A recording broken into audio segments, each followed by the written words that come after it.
बिहार शिक्षक पात्रता परीक्षा STET 2026 के लिए आपका आर्ट ऑफ टीचिंग जो कि आपके पेपर 1 और पेपर 2 के सभी सब्जेक्ट के लिए अनिवार्य है। यहाँ से आपको टोटल 30 क्वेश्चन देखने को मिलते हैं, मतलब आपके टोटल 30 क्वेश्चन पूछे जाते हैं। कई बार मैंने देखा लोग कमेंट में पूछ रहे हैं कि सर मेरा ये सब्जेक्ट है, क्या मुझ में आर्ट ऑफ टीचिंग आएगा। आप कोई भी सब्जेक्ट से पेपर 1 या पेपर 2 दीजिएगा तो आपके लिए ये अनिवार्य है, मतलब सब्जेक्ट कोई भी हो, पेपर 1 या 2 से आपका 30 नंबर का आर्ट ऑफ टीचिंग आपको अनिवार्य देना ही देना है। ये जो आपका वीडियो सीरीज है आपका 2020 से लेकर 2025 जो अक्टूबर 2025 में परीक्षा हुआ है उसका हम लोग प्रीवियस ईयर क्वेश्चन का सीरीज कर रहे हैं। ये मैंने टारगेट किया है कि मैं आपको यहाँ पर 1000 प्लस क्वेश्चन करवा दूंगा। अब तक मैंने यहाँ पर 200 प्लस क्वेश्चन ऑलरेडी करवा दिया है। उसी सीरीज का ये 7वां भाग है और यहाँ पर हम लोग उसी को आगे बढ़ाते हुए पहले क्वेश्चन के साथ वीडियो को शुरू कर रहे हैं। देखिए पहला क्वेश्चन कर रहा है कि सूक्ष्म शिक्षा में कक्षा का आकार आमतौर पर कितना हो। देखिए माइक्रो टीचिंग से आपके हर शिफ्ट में लगभग एक न एक क्वेश्चन पूछा जा रहा है। मैंने यहाँ पर 2024 में भी देखा था, 2020 वाले में भी देखा था कि माइक्रो टीचिंग से एक क्वेश्चन आपका लगभग हर दूसरे शिफ्ट में पूछा जा रहा है। यहाँ पर अगर मैं इसका आंसर की बात करूँ तो 5 से 10 होता है। ठीक है, माइक्रो टीचिंग में आमतौर पर कक्षा का जो आकार होता है 5 से 10 छात्र ही यहाँ पे होते हैं। एक्स्ट्रा इन्फॉर्मेशन देखिए यहाँ पर अगर मैं बात करूँ सूक्ष्म शिक्षण में कक्षा का आकार जो है पहले उससे अधिक था, उसे घटाकर 5 से 10 कर दिया गया है। पाठ की अवधि से भी क्वेश्चन यहाँ पे STET में 2025 में पूछा गया है। ये भी ध्यान रखिए कि पाठ की अवधि आपकी 5 से 10 मिनट की कर दी गई है। यह वास्तविक शिक्षण के जटिल को कम करता है। यह शिक्षकों में विशेष कौशल की अभ्यास का प्रयोगशाला विधि है। शिक्षण के किस स्तर में छात्र अवधारणाओं को समझने और उनके बीच संबंध स्थापित करने में सक्षम होते हैं। देखिए यहाँ पे आपके पास 4 ऑप्शन दिए गए। अगर मैं एक एक ऑप्शन की अगर बात करूँ तो ये पहला कर रहा है स्मृति स्तर, दूसरा कर रहा है बोध स्तर, तीसरा चिंतनशील स्तर और यहाँ पे स्वायत्त विकास स्तर। इसका आंसर ऑप्शन नंबर बी हो जाएगा, बोध स्तर। शिक्षण के बोध स्तर पर छात्र अवधारणाओं को समझने और उनके बीच स्थापित करने में सक्षम हो जाते हैं। यहाँ पर अगर मैं बात करूँ तो इसके प्रवर्तक जो है SC मॉरिसन है। इसमें केवल रटना नहीं है बल्कि तत्वों को समझ और अर्थ ग्रहण करना शामिल है। स्मृति के हर स्तर के प्रवर्तक हर्बर्ट है, यह भी आपके STET में पूछा गया है। चिंतन स्तर के प्रवर्तक हंट है। तो जहाँ पे प्रवर्तक से आपसे बताया जाएगा कि ये मनोवैज्ञानिक है उसको याद कर लीजिएगा, क्योंकि आपके STET की परीक्षा में डायरेक्ट इस तरह के क्वेश्चन बार बार पूछे जाते हैं। देखिए कथम और यहाँ पे कारण इस तरह के क्वेश्चन भर के आएंगे। अधिगम में फॉर्मेटिव एसेसमेंट की भूमिका सुधारात्मक होती है। अगर आप इंग्लिश मीडियम में तो आप देख लीजिएगा, इंग्लिश का भी क्वेश्चन मैंने बाइलिंगुअल रख दिया गया। Role of formative assessment is remedial. यह सत्र के अंत में छात्रों को ग्रेड देने के लिए आयोजित किया जाता है। ठीक है, अगर आपको बताना है कि पहला सही है, देखिए यहाँ पर तो पहला सही है, दूसरा आपका गलत है। ये जो है ईयर्स के सत्र के लास्ट में ग्रेडिंग देने के लिए नहीं किया जाता है। तो यहाँ पर आपका आंसर हो जाएगा कि पहला सही है लेकिन दूसरा गलत है। इसके बारे में एक्स्ट्रा इन्फॉर्मेशन देखिए, जो फॉर्मेटिव एसेसमेंट जो होता है इसका उद्देश्य शिक्षण के दौरान कमियों को दूर करना होता है। फीडबैक मतलब जिस टाइम आप पढ़ा रहे हैं उसी टाइम कमियों को दूर करना होता है। सत्र के अंत में अंक या ग्रेड देना आपका समेटिव एसेसमेंट कहलाता है। ध्यान देना है, आपका समेटिव असेसमेंट जो होता है सत्र के अंत में आपका जो अंक मिलता है, ग्रेड मिलता है, वो होता है। अंत का कारण आर आपका सत्य हो गया, और क्योंकि यहाँ पे FA मतलब यहाँ पे फॉर्मेटिव असेसमेंट की विशेषता नहीं है। ठीक है, चलिए अगला देखिए प्रोजेक्ट विधि। इसके प्रवर्तक कौन है। मैंने कहा ना कि आपको कोई भी विधि होगा, कोई भी रूल्स होगा, उसके प्रवक्ता से क्वेश्चन डायरेक्ट पूछ ले जाते हैं। देखिए इसका अगर मैं आंसर की डायरेक्टली बात करूँ तब क्या हो जाएगा, WH किलपैट्रिक, जो कि ऑप्शन आपका C में दिया गया है। देखिए इसके बारे में एक्स्ट्रा इन्फॉर्मेशन देखिए यहाँ पर। किलपैट्रिक जो थे अमेरिका के प्रसिद्ध शिक्षा शास्त्री जॉन डीवी के शिष्य थे, स्टूडेंट थे। यह विधि जॉन डीवी के प्रयोजनवाद पर आधारित है। यह करके सीखना के सिद्धांत पर पालन करती है। ये भी आपका क्वेश्चन पूछा गया है STET में। जो भी मैंने आपको यहाँ पे एक्स्ट्रा फैक्ट बता रहा हूँ वो समझ लेना है कि वो आपका प्रीवियस ईयर क्वेश्चन से ही रिलेटेड है, वो आपको काफ़ी अच्छे से रट लेना है। आप रटने पर फोकस मत कीजिए कि मैं कई बार बोलता हूँ कि जो आपका आर्ट ऑफ टीचिंग होता है इसको थोड़ा सा वीडियो को 2-3 बार देख लीजिएगा, आपको यहाँ पर अंडरस्टैंडिंग बढ़ जाएगा। तो वीडियो को 2 से 3 बार देख लीजिए। PDF का चक्कर मत पड़िए, क्योंकि बहुत सारे लोग सिर्फ PDF चिल्लाते रहते हैं, उससे कुछ होता नहीं है। ऐसे में आपको बता दूँ जो PDF है आपको टेलीग्राम पर मैं शेयर कर दूँगा। डिस्क्रिप्शन में टेलीग्राम ग्रुप है, यदि आप PDF के लिए इंटरेस्टेड है तो जाकर जुड़ जाइए, आपको PDF भी मिल जाएगा। नेक्स्ट क्वेश्चन देखिए, निम्नलिखित में से कौन सा चरण निगमन विधि, देखिए दो विधि होता है, एक होता है आगमन विधि, एक होता है निगमन विधि। निगमन विधि में होता क्या है कि पहले ही नियम बता दिया जाता है, पहले भी जो रूल्स होते हैं वो आपको पहले बता दिया जाता है। जबकि जो आगमन विधि होता है इसमें क्या होता है कि पहले आपको एग्जाम्पल बताया जाएगा, मतलब आपको पहले उदाहरण बताया जाएगा। जो हम लोग मैथ पढ़ते हैं, ठीक है, जो मैथ के क्वेश्चंस होते हैं, जो भी व्याकरण के क्वेश्चंस होते हैं, ये आपके जो होते हैं ये निगमन विधि पर आधारित होते हैं। उसके लिए बेस्ट विधि जो होती है निगमन होती है। निगमन विधि आपके हायर क्लास के लिए इंपॉर्टेंट होती है, मतलब आपके प्राइमरी क्लास में इसका उपयोग उतना अच्छा नहीं होता है। चलिए, इसका क्वेश्चन जो पूछ रहा है कह रहे हैं कि एक हिस्सा आपसे पूछा गया, कौन सा हिस्सा नहीं है, तो एक एक करके पढ़ेंगे। पहला आपका कह रहा है कि विशिष्ट उदाहरणों से नियम की स्थापना। ध्यान देना है आपसे, क्वेश्चन पहले आपको देखना होगा कि क्वेश्चन पूछा क्या है। क्वेश्चन में पूछ रहा है कि आपका हिस्सा नहीं है। यहाँ पर जो बोल रहा है कि विशिष्ट उदाहरण से जो नियम की स्थापना होती है वो आपकी आगमन विधि में होती है। जैसे कि मैंने आपको बताया कि पहले आपको उदाहरण बताया जाता है, बाद में उसका आपका जो इम्प्लीमेंट होता है उसको बताया जाता है, तो ये आपका आगमन विधि में होता है। ठीक है, चलिए इसका थोड़ा सा हम लोग डिटेल देखेंगे। जैसे कि यहाँ पर निगमन विधि में पहले से नियम सूत्रों को स्वीकार किया जाता है, पहले आपका नियम बताया जाएगा, बाद में उसके बारे में हम लोग एग्जाम्पल देखेंगे। ये जो होता है आगमन विधि का रूल्स होता है कि पहले उदाहरण और बाद में नियम। निगमन का क्रम होता है कि नियम की प्रस्तुति होती है, पहले नियम बताया जाएगा, फिर उसको सत्यापन किया जाएगा, फिर उसका प्रयोग आपको करके दिखाया जाएगा। यह विधि उच्च कक्षाओं में समय और श्रम पर आती है। ठीक है, निगमन विधि का प्रयोग जनरली उच्च कक्षाओं में ही किया जाता है, ये उसके लिए ही महत्वपूर्ण होती है। अगला देखिए, समावेशी शिक्षा। कथन 1 कह रहा है कि समावेशी शिक्षा केवल शारीरिक रूप से असक्षम बालकों के लिए है। बिल्कुल गलत। जो भी हमारा जो इंक्लूसिव एजुकेशन है वो जो शारीरिक रूप से असक्षम जो बालक है उन्हीं के लिए नहीं होता है, ये सभी बच्चों के लिए एक समान शिक्षा के यहाँ पर व्यवस्था किया गया है। जो हमारा न्यू एजुकेशन पॉलिसी है इसमें काफ़ी अच्छे से चर्चा किया गया है कि सभी प्रकार के बालकों को, चाहे वो दिव्यांग हो चाहे वो दिव्यांग नहीं हो, सबको समावेशी शिक्षा में शामिल करना है, उसमें किसी प्रकार का भेदभाव नहीं करना है। ठीक है, समावेशी शिक्षा होती है व्यक्तिगत विभिन्नताओं का सम्मान करती है, बिल्कुल सही है। जितने भी आपके विभिन्नताएँ सबका सम्मान करके सबको एक साथ यहाँ पर पढ़ाने की व्यवस्था किया जाता है। तो ऑप्शन 2 यहाँ पर सही हो जाएगा, पहला गलत हो जाएगा।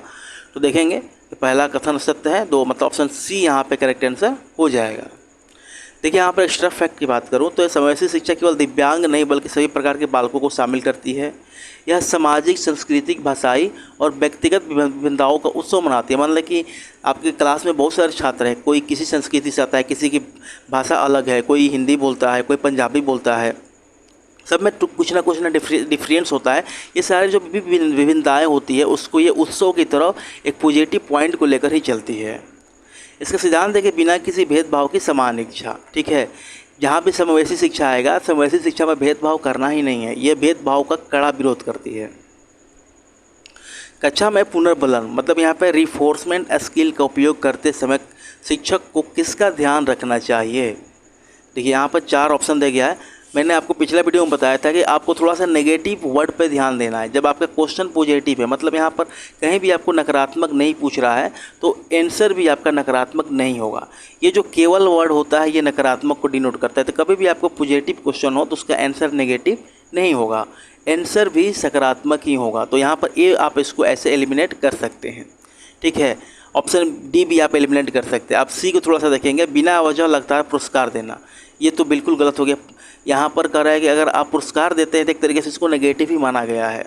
अगर आप इस तरीके से ऑप्शन एलिमिनेट करके भी यहाँ पे आंसर दे सकते हैं, जिसका आंसर होगा सही समय पर उपयुक्त न्यायसंगत पुनर्बल देना। तो ये आपको थोड़ा सा मैंने मेथड बताया, एक अप्रोच होना चाहिए। जहाँ पर आपको उसका आंसर पता नहीं हो तो थोड़ा सा आप ऑप्शन एलिमिनेट करके उसे बना सकते हैं। आपके शिफ्ट में कहूँगा 3 से 4 क्वेश्चन आप ऑप्शन एलिमिनेट करके काफ़ी आसानी से बना सकते हैं। मैं एक्सपीरियंस के आधार पर कर रहा हूँ। हर शिफ्ट में ऐसे क्वेश्चन होते हैं जहाँ पर आप अपना थोड़ा सा अप्रोच लगाकर आसानी से 3-4 क्वेश्चन सही कर लेंगे। देखिए, पुनर्बलन का जो सिद्धांत है BF स्किनर के प्रयोगों पर आधारित है। अगर मैं कहूँ धनात्मक पुनर्बलन, जैसे कि आपको शाबाश, बच्चा कोई अच्छा कार्य करता है हम उसको शाबाश बोलते हैं, तो वो एक शब्द के माध्यम से धनात्मक पुनर्बलन होगा। ठीक है, इससे छात्रों का मनोबल बढ़ता है। अनुचित या अत्यधिक पुनर्बल देने से प्रभावशीलता समाप्त हो जाती है, उसका वैल्यूएशन ही खत्म हो जाता है। कोई भी चीज़ आप अधिक देने लगेंगे या अनुचित देंगे तो उसका वैल्यूएशन खत्म हो जाएगा। पुनर्बलन निष्पक्ष होना चाहिए। ठीक है, ऐसा नहीं कि किसी ही पार्टिकुलर बच्चे के ऊपर आप फेवर करके उसको ही आप लगातार पुनर्बल दीजिए। इसमें सबका समान अवसर होना चाहिए। देखिए यहाँ पर बात करूँ आपका अक्षमता से एक क्वेश्चन कभी कभी देखने को मिल जाता है, जैसे कि अगर बात करें डिस्ग्राफिया हो गया, डिलेक्सिया हो गया, ठीक है, ये आपका पूछा गया है डिस्कैलकुलिया, ठीक है। डिस्कैलकुलिया की अगर मैं बात करूँ तो इसमें कुलिया शब्द आपको थोड़ा सा मैं जोड़ कर रहा हूँ, हो सकता है कि मेरा प्रोनाउंसिएशन गलत हो, लेकिन मैं आपको समझाने के लिए ऐसा बोल रहा हूँ। कुलिया इसमें है, आप लोगों को मालूम होगा कुलिया आप कहाँ पर देख सकते हैं, कैलकुलेशन, ठीक है। आप यहाँ से इसको रिलेट कर लेंगे, ये कैलकुलेशन से रिलेटेड है क्योंकि कुलिया यहाँ से निकल जा रहा है। तो ये आपका मैथ का पार्ट है, तो आपको ध्यान रखना है कि ये जो आपका अक्षमता होता है ये गणित से संबंधित है। गणित की गणनाओं, अंकगणितीय जो आपके चिन्ह होती है उसको समझने में कठिनाई होती है। यहाँ से आप इसको इस तरीके से पकड़ सकते हैं। तो ऑप्शन डी यहाँ पे करेक्ट आंसर हो जाएगा। और भी जो एक्स्ट्रा है उसको देखेंगे, जैसे डिस्ग्राफिया, ग्राफ से आपको मतलब है ग्राफ की आपने कॉपी देखी होगी, ग्राफ बनाया जाता है, कोई भी ग्राफ होता है आपने देखा होगा कैसे ऐसे ग्राफ बनाया जाता है। तो यहाँ से आप इसको रिलेट कर सकते हैं कि ग्राफ जो होती है वो लेखन संबंधित विकार है, ठीक। बस मैं आपको एग्जांपल समझाने याद कराने के लिए अप्रोच दे रहा हूँ, ऐसा कुछ होता नहीं है कि ग्राफ की कॉपी से रिलेटेड है। देखिए अब डिलेक्सिया पठन संबंधित आपकी विकार होती है, ठीक। अब यहाँ बात करें डिस्कैलकुलिया में, यहाँ पर तो बालकों को संख्या मान में प्रॉब्लम होती है, ये प्लस माइनस गुना भाग को समझ नहीं पाता है। देखिए अगला क्वेश्चन है शिक्षण अधिगम प्रक्रिया में ब्लूम के वर्गीकरण का संज्ञानात्मक पक्ष रूप से आपको मुख्य रूप से संबंधित है। पूछा गया है कि ब्लूम का, देखिए ब्लूम के वर्गीकरण से मैंने देखा है कि मैक्सिमम क्वेश्चन पूछे जाते हैं, इसको अच्छे से आपको याद कर लेना है। बेंजामिन ब्लूम की अगर बात करूँ तो इन्होंने संज्ञानात्मक पक्ष का प्रतिपादन किया था 1956 में, ठीक। चलिए इसका पहले आंसर की अगर हम बात कर लें तो इसका जो आंसर हो जाएगा ऑप्शन नंबर ए होगा, बौद्धिक क्षमताओं का ज्ञान, ठीक है। अब इसका एक्स्ट्रा देख लेते हैं, जैसे कि मैंने आपको बताया कि बेंजामिन ब्लूम ने 1956 में यहाँ पर संज्ञानात्मक पक्ष का प्रतिपादन किया। इसके 6 स्तर है, स्तर से भी STT 2025 में क्वेश्चन पूछा गया है कि ये किसी निम्न में से कौन सा बेंजामिन ब्लूम का स्तर नहीं है। यहाँ पर शिक्षण का स्तर नहीं है, आपको 4 ऑप्शन दिया जाएगा, उसमें से एक वैसा नहीं होगा, तो ये ध्यान में रखना है। कभी कभी इसे सीक्वेंस में पूछ लिया जाता है। पहला होगा ज्ञान, बोध, अनुप्रयोग, विश्लेषण, संश्लेषण और लास्ट में मूल्यांकन। ये ध्यान रखना है, वेरी वेरी इंपॉर्टेंट है। यह मस्तिष्क और सोचने क्षमता के विकास, मस्तिष्क और सोचने समझने की क्षमता हेड से जुड़ा है, मतलब आपके सिर से जुड़ा होता है। भावनात्मक पक्ष हृदय और क्रियात्मक पक्ष हाथों से जुड़ा होता है, ये भी ध्यान रखिएगा, ये VVI है। चलिए अगला क्वेश्चन देखेंगे, किंडरगार्टन। यहाँ से भी आपको एक क्वेश्चन देखने को मिलता है इनकी विधि से। ये कह रहे हैं कि किंडरगार्टन विधि में बालक को स्वतंत्रता से खेलने दिया जाता है, ठीक है, बिल्कुल सही है। दूसरा कह रहा है कि फ्रोबेल का मानना था कि खेल बालक के स्वाभाविक अभिव्यक्ति का सर्वोत्तम स्थान है, यह भी सही है, दोनों सही है। एक चीज़ देखिएगा, कोई भी अगर आपको मनोवैज्ञानिक के समिति यहाँ पे धारणा मिलती है तो मैक्सिमम उनका पॉजिटिव धारणा ही होता है। तो अगर आपको कोई अवधारणा याद भी नहीं है और वहाँ पे आप थोड़ा सा तुक्का मारने जैसी चीज़ों को करना चाहते हैं तो पॉजिटिव देखिएगा, अगर पॉजिटिव सेंस निकल रहा है तो काफ़ी चांसेस होगा कि सही ही होगा, ठीक है। ये मैं आपको थोड़ा सा अप्रोच बता रहा हूँ कि इस तरीके से चीज़ें होती है। चलिए अगर मैं इसके आंसर की बात करूँ, जैसे कि मैंने आपको बताया कि दोनों सही है, यहाँ पर कौन सा हो जाएगा, ऑप्शन बी यहाँ पर करेक्ट आंसर हो जाएगा, दोनों सही है और व्याख्या भी करता है। देखिए फ्रेडरिक फ्रोबेल ने 1837 में जर्मनी में पहला किंडरगार्टन खोला है, ठीक है। किंडरगार्टन का शाब्दिक अर्थ है बच्चों का बगीचा। इसमें उपहार, गीतों और खेलों गतिविधियों के माध्यम से दी जाती है। इसमें शिक्षा जो है उपहार के माध्यम से, गीत के माध्यम से, खेल के माध्यम से दी जाती है। फ्रोबेल ने शिक्षक को माली माना है, ठीक है, शिक्षक को मालिक की तरह यहाँ पे दर्शाया गया है। नेक्स्ट क्वेश्चन देखिए, यहाँ पे आपका करिकुलम से है। यहाँ पे NCF 2005 के प्रमुख मार्गदर्शी सिद्धांत आपको पूछा गया है कि कौन सा है, ठीक। ऑप्शन देखिए, केवल वाला तो होगा नहीं, मैंने आपको बोल दिया कि नेगेटिव बोर्ड होता है, चांसेस 99% होता है कि नहीं होगा। केवल किताबी ज्ञान की प्राथमिकता बिल्कुल नहीं होगा। परीक्षाओं को और अधिक कठोर बनाना बिल्कुल नहीं। रटने, ये सारे नेगेटिव होते हैं, कठोर बनाना, रटना, मारना, पीटना, केवल, तो ये आप थोड़ा सा एलिमिनेट कर सकते हैं। इसका आंसर ऑप्शन डी होगा, ज्ञान को स्कूल के बाहरी जीवन से जोड़ना। देखिए पॉजिटिव है, तो इस तरीके से एलिमिनेट कर सकते हैं आप, ओके। अगर मैं बात करूँ ऑप्शन डी, जैसे कि बताया ज्ञान को स्कूली बाहरी जीवन से जोड़ना होता है। NCF 2005 का मुख्य नारा था शिक्षा बिना बोझ के, ठीक है। इसका मुख्य जो सिद्धांत था ज्ञान बाहरी जीवन से जोड़ना, रटन प्रणाली को मुक्त करना, रटन प्रणाली को ख़त्म करना। यह पाठ्यचर्या जो है पाठ्य पुस्तक केंद्रित ना होने पर बल देता है, ये भी काफ़ी इंपॉर्टेंट है, VVI है। NCF 2005 समिति के अध्यक्ष प्रोफेसर यशपाल थे, ये उतना याद नहीं है, उतना मतलब ये आने के चांसेस कम रहता है। अगला क्वेश्चन अगर बात करूँ, शिक्षण के किस विधि को सुकराती विधि ये यहाँ से ये क्वेश्चन बार बार घुमा फिरा के पूछा जाता है। कई बार पूछ देगा कि ये जो सुकराती विधि है, विधि डायरेक्ट पूछ देगा, बोल देगा कि इस विधि का प्रतिपादन किसने किया है। ठीक है, तो फ्रांसीसी जो आपका यूनानी दार्शनिक थे सुकरात। ठीक है, अगर मैं बात करूँ तो इन्होंने प्रश्न उत्तर विधि का यहाँ पर इनको प्रश्न उत्तर विधि की इन्होंने खोज किया था। इस विधि का उन्होंने बनाया था मेथड जो था, क्वेश्चन आंसर मेथड, इन्हीं के द्वारा प्रतिपादित किया गया है। देखिए इसके एक्स्ट्रा बारे में बात करूँ तो प्रसिद्ध यूनानी दार्शनिक सुकरात इसके प्रवर्तक थे। इसमें शिक्षक जो है प्रश्नों द्वारा बच्चों के अंतर्निहित ज्ञान को बाहर लाता है क्वेश्चन पूछकर। प्रश्नावली विधि जो है जनक वुडवर्थ से जुड़ा हुआ है, ये भी ध्यान रखिएगा, काफ़ी इंपॉर्टेंट है। यह विधि छात्रों में तर्क शक्ति और चिंतन को जागृत करती है। नेक्स्ट क्वेश्चन जो है, बाल केंद्रित शिक्षा में शिक्षक की प्राथमिक भूमिका क्या होती है? What is the primary role of the teacher in child centred education? काफ़ी इंपॉर्टेंट क्वेश्चन है, आपका PYQ तो है ही, लेकिन अभी के लिए भी आपके लिए काफ़ी इंपॉर्टेंट है। देखिए इसका अगर मैं आंसर के बारे में बात करूँ तो जो शिक्षक होता है हमेशा एक फैसिलिटेटर की तरह काम करता है। 2020 या 24 में STT में पूछा गया था, वहाँ पर फैसिलिटेटर की जगह पर, सुगमकर्ता की जगह पर सहायक वर्ड का यहाँ पर यूज प्रयोग किया गया था। तो कहीं आपको अगर सुगमकर्ता ना मिले तो आप सहायक भी मिलेगा, तो सहायक को ही आप आंसर के रूप में मारेंगे। ठीक है, शिक्षक जो है हमेशा एक सुगमकर्ता और मार्गदर्शक के रूप में कार्य करता है। ये सारी चीज़ तो ऐसे ही नेगेटिव आपको दिख रही है। देखिए आर्ट ऑफ टीचिंग में मैक्सिमम क्वेश्चन मैंने आपको जैसे बताया कि 3 से 4 क्वेश्चन आपके मैक्सिमम आप ऑप्शन एलिमिनेट से काफ़ी आसानी से कर लेंगे। अगला क्वेश्चन, उससे पहले थोड़ा इसका देख लेते हैं कि बाल केंद्रित शिक्षा में छात्र केंद्र बिंदु होता है। ये भी क्वेश्चन पूछा गया है कि बाल केंद्रित शिक्षा में केंद्र बिंदु क्या होता है। 4 ऑप्शन दिया गया तो उसमें छात्र है। ये भी आपका STT का प्रीवियस ईयर है। शिक्षक छात्र को ज्ञान की स्वयं निर्माण हेतु माहौल प्रदान करते हैं, बिल्कुल सही। यह व्यवस्था व्यक्तिगत विभिन्नताओं का सम्मान करती है, ये भी क्वेश्चन पूछा गया है। रूसो, जॉन डेवी, गिजुभाई बधिका इसके मुख्य समर्थक रहे हैं। क्रियात्मक अनुसंधान एक्शन रिसर्च का मुख्य चक्र क्या है? देखिए यहाँ पर आपको सीक्वेंस ही पूछ दिया गया है, जैसे कि अगर सबसे पहले आपका योजना होगा, वो उसके बाद क्रियान्वयन होगा, अवलोकन होगा, चिंतन होगा। तो ऑप्शन ए यहाँ पे करेक्ट आंसर यहाँ पर आपका हो जाएगा। तो ऑप्शन ए आप यहाँ पे चुन लीजिएगा। ये सबसे पहले आपका चक्र पहला प्लान होता है, एक्ट होता है, ऑब्जर्व होता है, रिफ्लेक्ट होता है। ठीक है, सेम उसी चीज़ को यहाँ पर इंग्लिश में लिख दिया गया है। यह अनुसंधान विद्यालय के तत्कालिक स्थानीय समस्याओं के हल हेतु होता है। इसके द्वारा शिक्षक स्वयं की शिक्षण पद्धति में सुधार लाता है। Stephen M. कोए ने शिक्षा में इसका व्यापक प्रयोग शुरू कराया था। अगला देखिए, कथन मापन केवल संख्यात्मक होता है। मापन केवल संख्यात्मक होता है, बिल्कुल सही है। कोई भी चीज़ हम लोग मेजरमेंट करते हैं तो संख्या से ही करते हैं।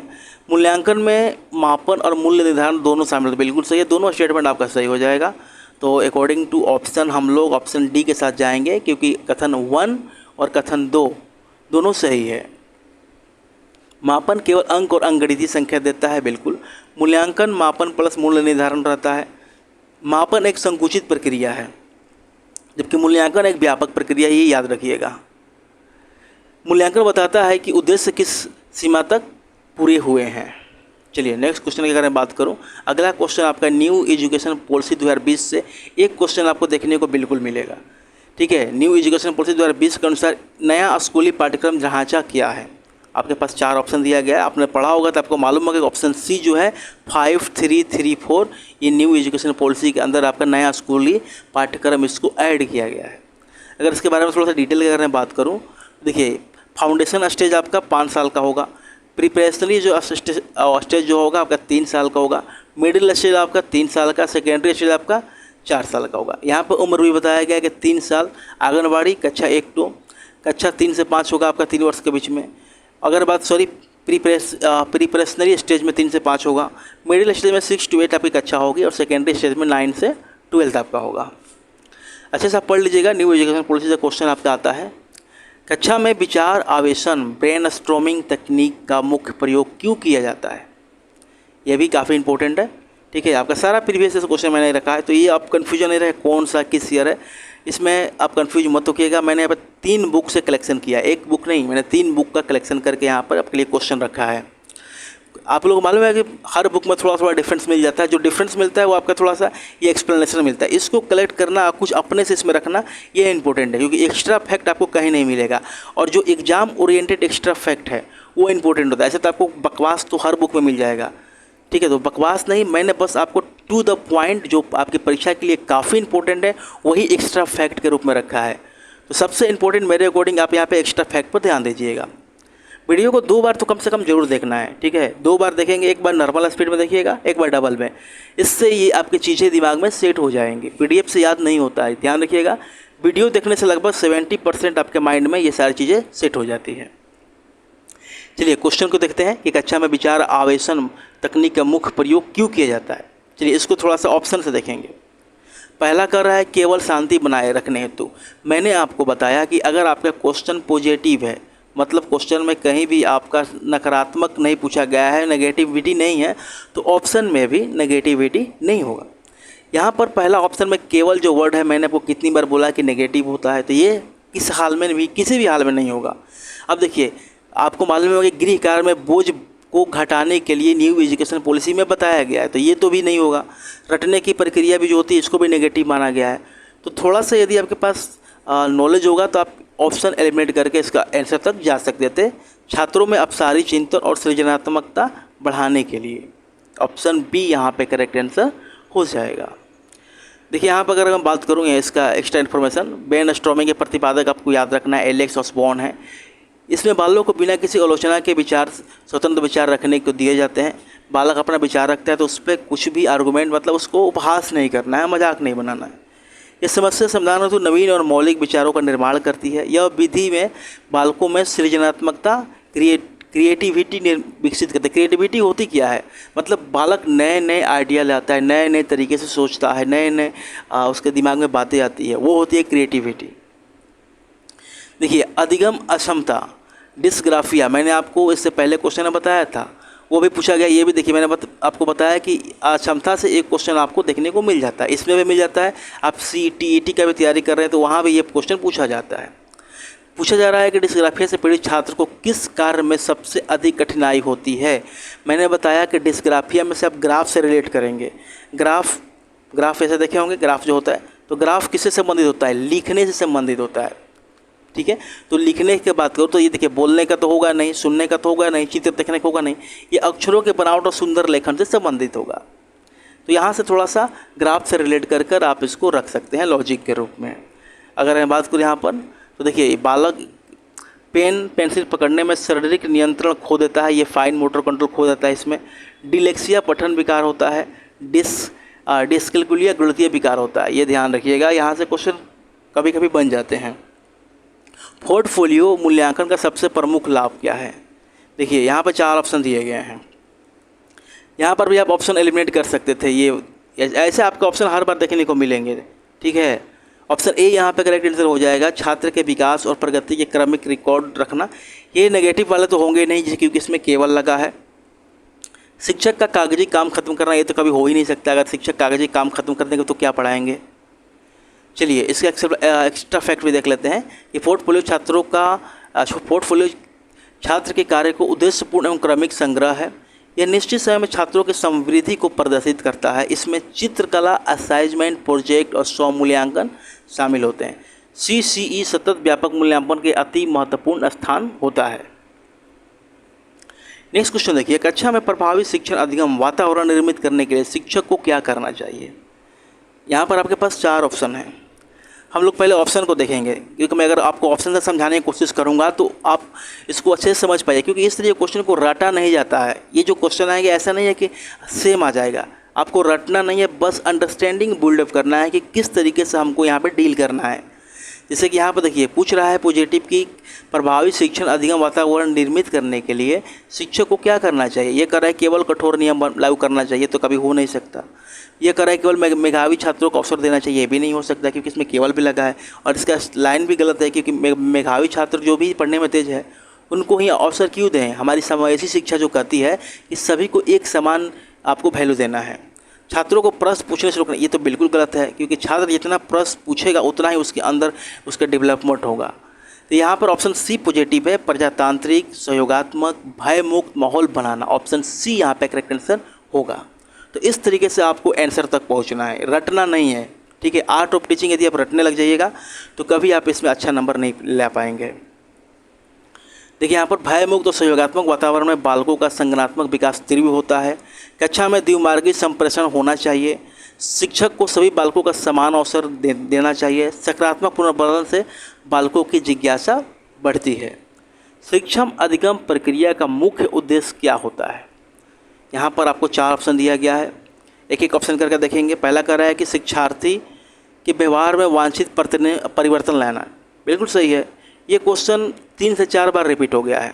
ठीक है, अगर मैं बात करूँ 2020 से लेकर 2025 के बीच में, तो 3 से 4 बार आ गया है कि शिक्षण अधिगम का मुख्य उद्देश्य क्या होता है। कभी कभी यहाँ पर डायरेक्टली बोल देगा कि छात्रों के व्यवहार में परिवर्तन, छात्रों के व्यवहार में, मतलब आपको ये दिखाने की कोशिश करेगा कि उनके व्यवहार में डेवलपमेंट भी दिखा देगा, इम्प्रूवमेंट उस तरीके से आएगा, सेम चीज़ वही रहेगा। तो यहाँ पे अधिगम का मुख्य उद्देश्य यही होता है कि शिक्षार्थी के व्यवहार में वांछित परिवर्तन हो। ठीक है, ये ऑप्शन 4 ऑप्शन भी आप ऐसे एलिमिनेट कर सकते थे। इसके बारे में देखिए, यहाँ पर शिक्षण प्रक्रिया का अंतिम लक्ष्य केवल सूचना देना नहीं होता है, बल्कि व्यक्तित्व का विकास भी होता है। यह सक्रिय सहभागिता पर आधारित होता है। व्यवहार परिवर्तन में ज्ञानात्मक, भावनात्मक, क्रियात्मक तीनों पक्ष यहाँ पे शामिल हैं। चलिए नेक्स्ट क्वेश्चन देखेंगे। माइक्रो टीचिंग से संबंधित है। यहाँ पर पुनः योजना के लिए समय पूछ दिया गया है।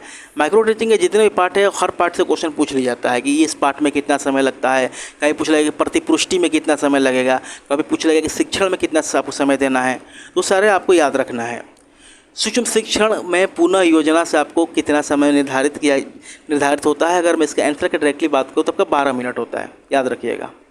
देखिए ये सब याद कर लीजिएगा। एनसीईआरटी चक्र के अनुसार सूक्ष्म शिक्षण 36 मिनट का होता है। ये भी आपके एसटीईटी में पूछा गया है। पुनः योजना रीप्लानिंग चरण हेतु 12 मिनट मिलता है, ये भी पूछा गया है। शिक्षण 6 मिनट का। प्रतिपुष्टि से भी क्वेश्चन पूछा गया है एसटीईटी में।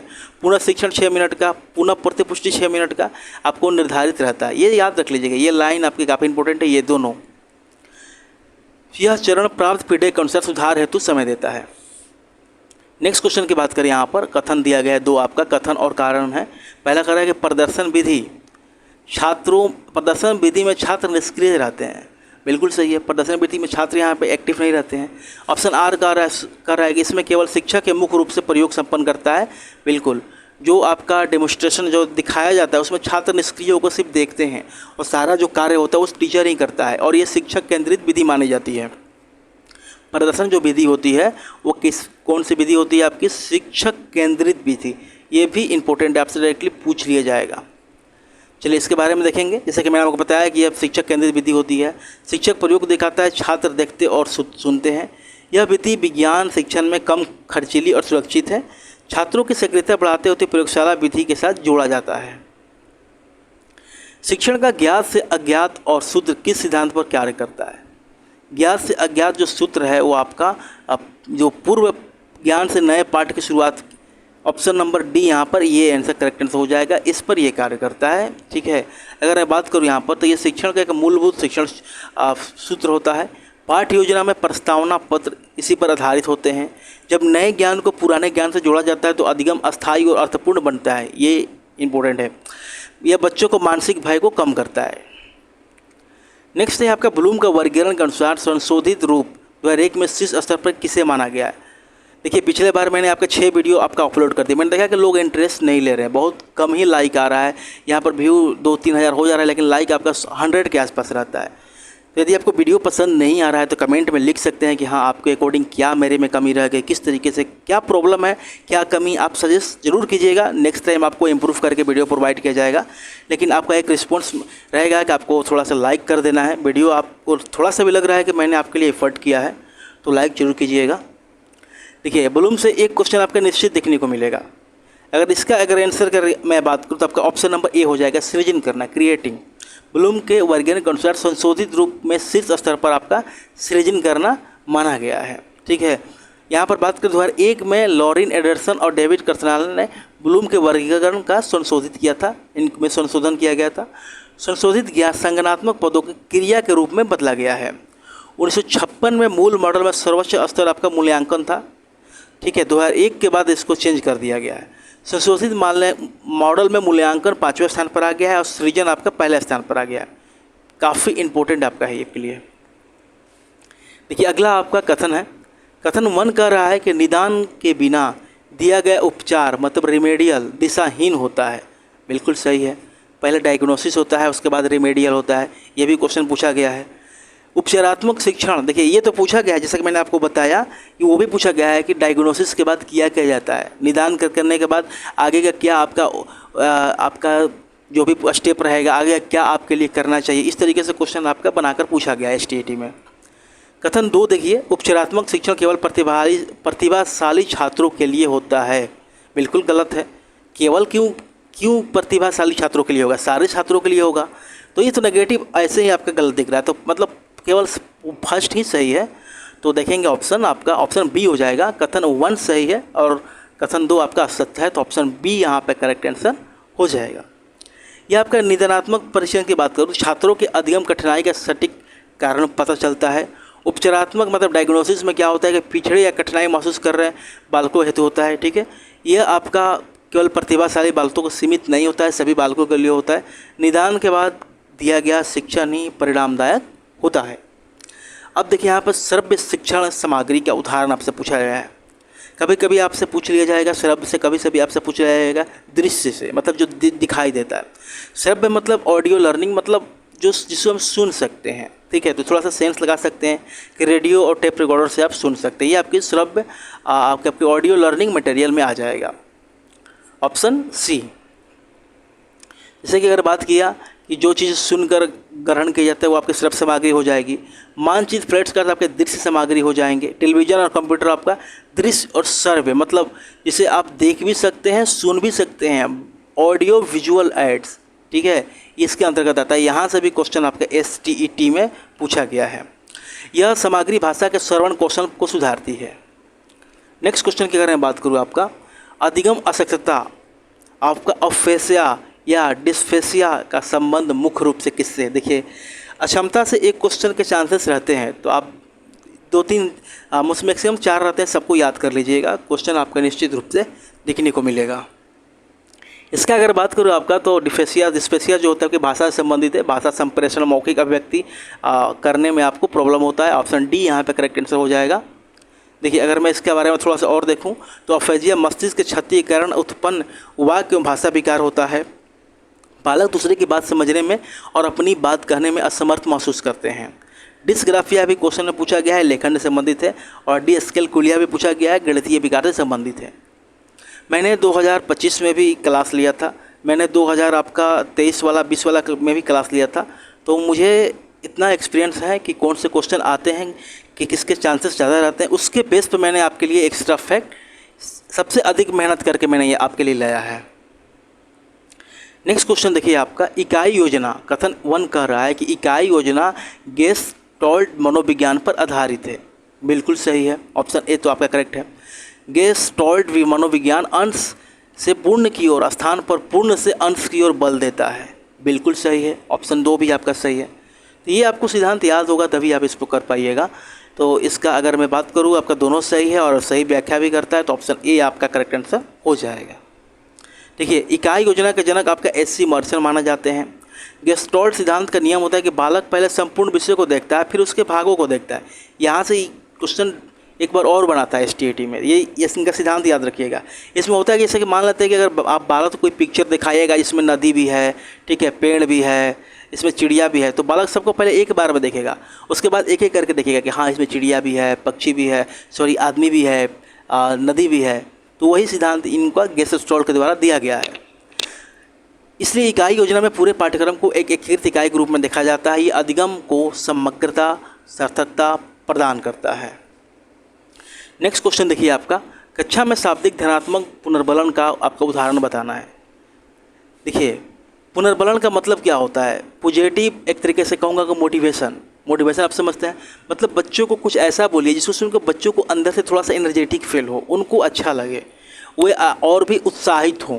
ठीक, अगर मैं बात करूँ यहाँ पर, तो अगर आप किसी को डांटेंगे तो उत्साहित थोड़े होगा, वो डर जाएगा। छात्रों की ओर देखकर सिर हिलाना बिना बोले, बिल्कुल नहीं, ऐसा थोड़े होता है।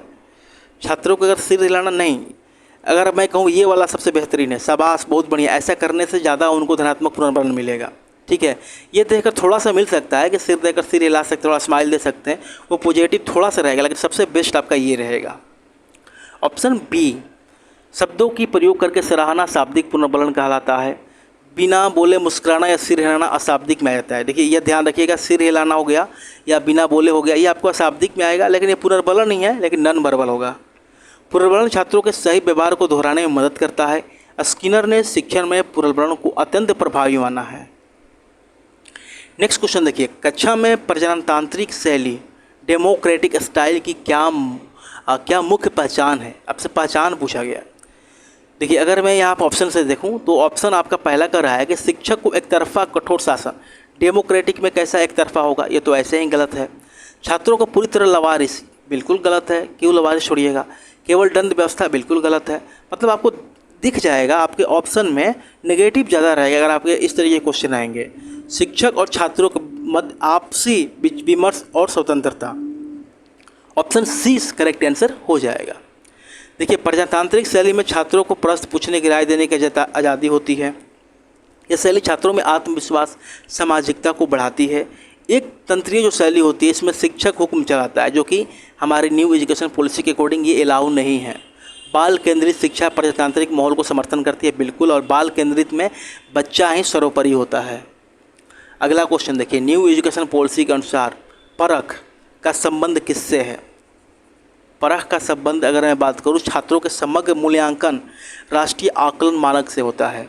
ठीक है, इसके बारे में देखेंगे। परख का फुल फॉर्म यहाँ पर भी दे दिया गया है कि performance assessment review and analysis of knowledge for holistic development.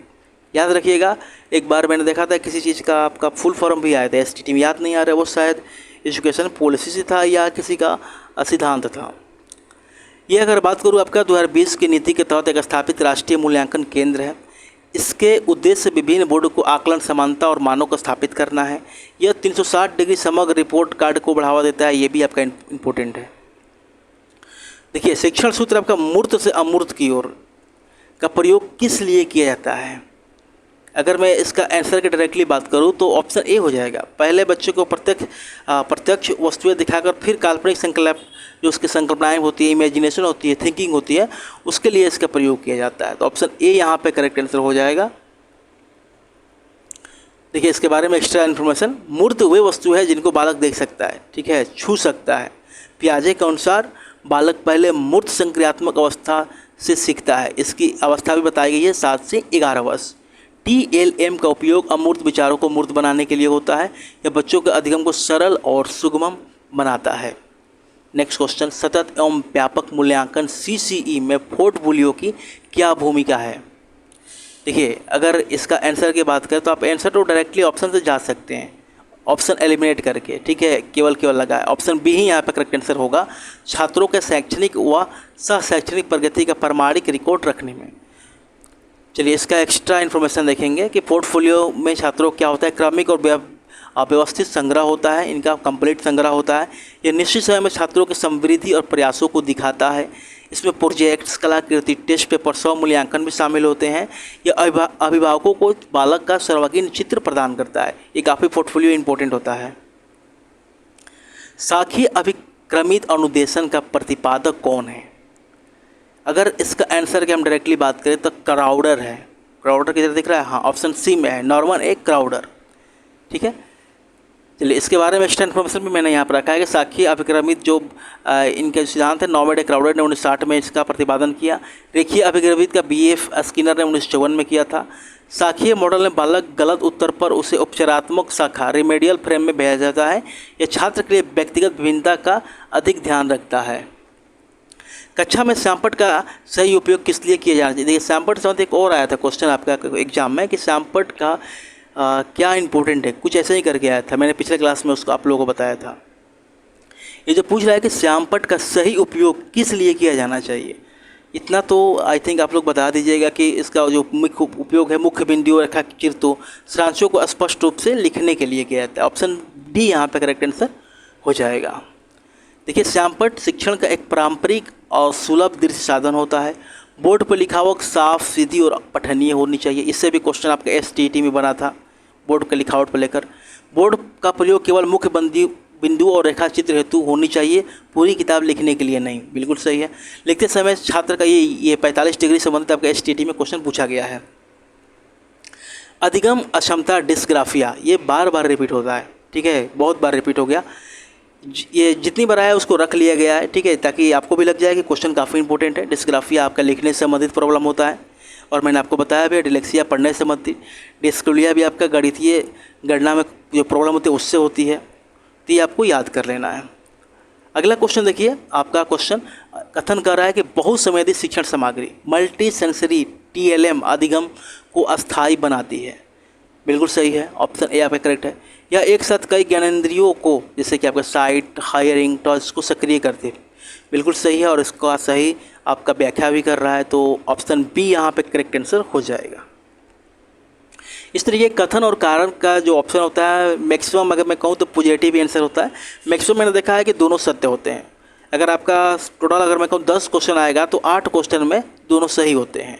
लेकिन ये लॉजिक मत लगाइएगा, इसको थोड़ा पढ़ के ही आपको मरना होगा। इसमें देखिए आपके जितनी अधिक ज्ञानेंद्रिय सक्रिय होगी उतना अधिगम आपका गहरा होगा। बिल्कुल सही।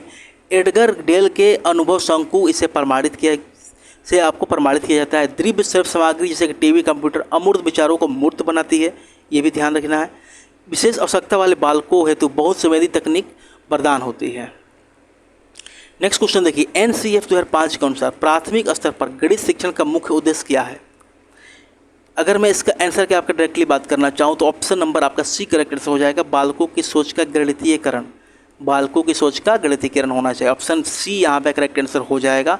यहाँ पर इनका मुख्य उद्देश्य होता है कि उनका गणितीकरण, उनकी जो सोच है, चिंतन को गणितीकरण किया जाए, ना कि उसका समीकरण हल करना उनका मुख्य लक्ष्य होगा।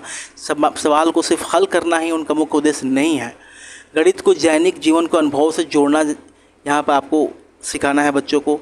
गणित शिक्षण में मूर्त सामग्री का आपका प्रयोग करना चाहिए। बालक के समाजीकरण का प्राथमिक संस्था कौन सी मानी जाती है? ये आज का लास्ट क्वेश्चन है। इसका आंसर मैं कहूँगा आप कमेंट में दीजिएगा। ये PYQ है। लास्ट वीडियो में भी ये क्वेश्चन मैंने कवर किया था, ठीक है। ये क्वेश्चन रिपीट हो गया है क्योंकि यह हो सकता है कि 2-3 बार आया होगा। इसका 4 ऑप्शन है, मीडिया, पुलिस स्टेशन, विद्यालय, परिवार, ठीक है। आंसर आप कमेंट में जरूर दीजिएगा। आपको लिख दें, जैसे कि ऑप्शन ए आप लिख सकते हैं, ऑप्शन बी लिख सकते हैं, ऑप्शन सी लिख सकते हैं, ऑप्शन डी लिख सकते हैं। कमेंट में जरूर बताइएगा। आपको जो भी लगे, जरूर नहीं सही हो, गलत हो, कुछ भी हो, आप जरूर अपना रिप्लाई दीजिएगा। मैं आपको कमेंट में वहाँ पर रिस्पॉन्स दूंगा। ओके, चलिए आज की वीडियो कहीं समाप्त करते हैं। वीडियो कैसा लगा कमेंट में अपनी राय जरूर दीजिएगा। वीडियो आपको हेल्पफुल लगा है, थोड़ा सा भी लगा है कि मैंने आपके लिए थोड़ा सा एफर्ट किया है, मेहनत किया है, तो लाइक जरूर करेंगे। Thanks for watching this video.